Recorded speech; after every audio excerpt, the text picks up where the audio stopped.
Shut up! So, there's an imaginary line down the middle of the Bronx seat. I'm this side, you're that side, I'm that side, you're the side, I'm this side of the line, you're that side of the line. Then you can't cross the line. Yeah, no, I get the point. And then I stick my hand over the line. No. Hey, he says, you crossed the line. I didn't. No. And I stick my hand across the line again and again. No. You crossed the line, he says. I didn't. I say, and I stick my hand across the line again. No. Mom! He crossed the line. I didn't! I say, and my dad's hand goes up to the side of his face, and The noise. my brother used to imitate it. If I was making a racket, my brother would walk round the house going, The noise. The noise. my dad couldn't stand any noise at breakfast. One, and it was the glare. He comes downstairs, sits down in the chair, opens up the newspaper. You can't see him. All you can see is his hand. It comes out from behind the newspaper. We used to stare at the hand coming out, grabbing the cup, disappearing behind the paper. Once, my brother moved the coffee cup. He goes, the hand came out. Once, I sat there, and a little voice inside me said, Hey, Why don't you practice playing drums on the side of the table? I said, no, that'd be crazy. Dad can't stand any noise at breakfast. and the little voice said, yeah, but you know you want to. Go on, yeah, pick up the knife and fork and away you go. No, I couldn't. But I did. Knife, fork, side of the table, and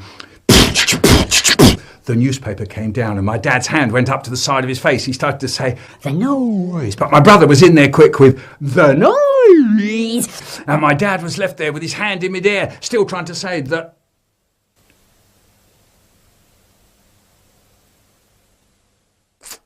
Dinner time, Eddie, I say. What do you want? Beans, says Eddie. No beans. And he says, beans, beans, beans, beans, beans, beans. He turns into the little fat iron bar again. Beans, beans, beans, beans, beans, beans.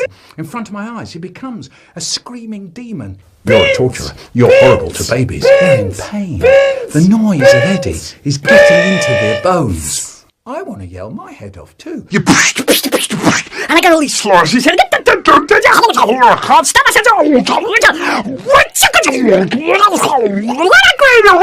myself. You get told you pig.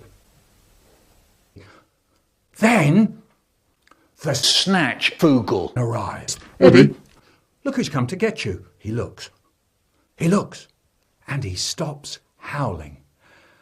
I am terrific. Big Tony was terrific, and Big Tony's go-kart was terrific. And because Big Tony was very big, no one said, Big Tony, you're not terrific. And that was that. He could make the wind blow in his hair. He could make the wheels of his go-kart go. And he went as he went past. Terrific. Haribo's dad said, no. Big metal staples. And he gave us some. He said they were heavy duty. Heavy duty? Wow, that sounded terrific. So then we tied cord round the front crosspiece, but Haribo's dad said, no, use the handle. Cram. Control. Wow, that sounded terrific. Our go-kart was ready. So we took it up to the top of Moss Lane. And Haribo said, I'll steer. And he did. It was fantastic. The road went blurry. Can I have a go? Haribo said, no. Oh, go on, I said. No, he said, you've never done it before. Oh, go on, Haribo, let me have a go. Go on, I mean. Blimey, come on, Haribo. Go on. No. Okay. Don't worry about it. Now look out, won't you? Yeah. I know. And away we went. Hair. Yeah. The wheels. Yeah. Me. Yeah. But Halfway down Moss Lane, there's Moss Close, and that's where the road curves. I saw Moss Close coming up really fast. Steer! Shouts Haribo. Steer, you big wally. And the whole world went round once and twice and 3 times, and my head went rolling down the road, pulling me after it. Haribo was crying. I breathed in, and it kind of whistled. There it was again. We walked home. It was still whistling. I told Mum everything, and she said, Well, your teeth will probably fall out, you know. One of those nice things that Mum sometimes say. Next day at school, they were all asking about the crash. They all looked at my tooth.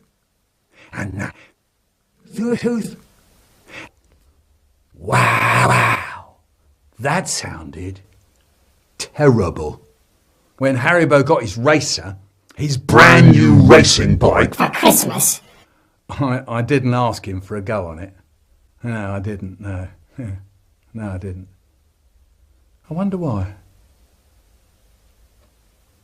Oh, go on. I'd love a torch. Please. It was no good. I wasn't getting anywhere. Then came my birthday. On the table was a big box. In the box, a torch. My dad took it out the box. That is a waterproof torch. Waterproof. I got into the bath, switch on, search for ship and treasure, up, breathe, under again, then the torch went out. I shook it and banged it. I couldn't get it to go again. My birthday torch. The Torch. It won't work. is broken.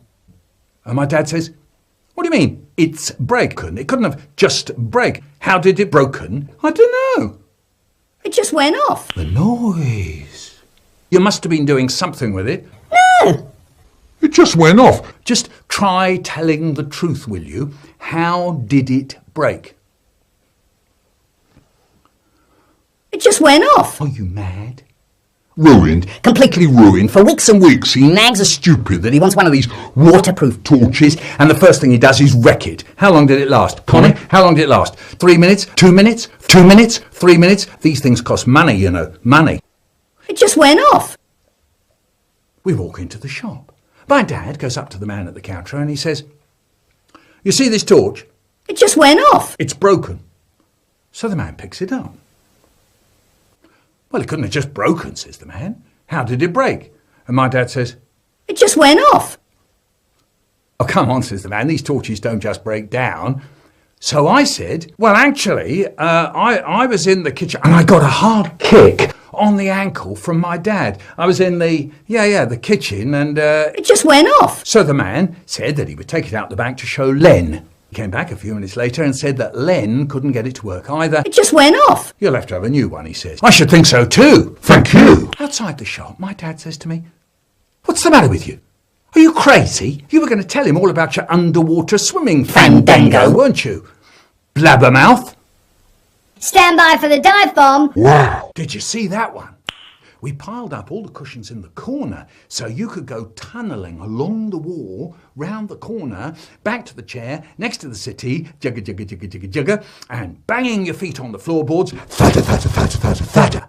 Great! Now away we went. Stand by for dive bomb. Woo! Bouncy, bouncy, bouncy, bouncy. Red Devil! Yahoo! The doorbell.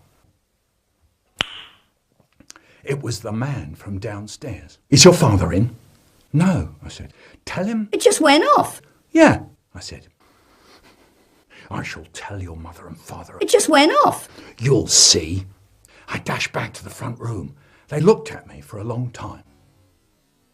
That was the man from downstairs. He says we've bust his light or something. It just went off. Blimey, one of them says. You're in trouble. Yeah. Rose is in trouble, they said, and they got up off the floor and dashed out the house. You can bet they didn't hang about or anything.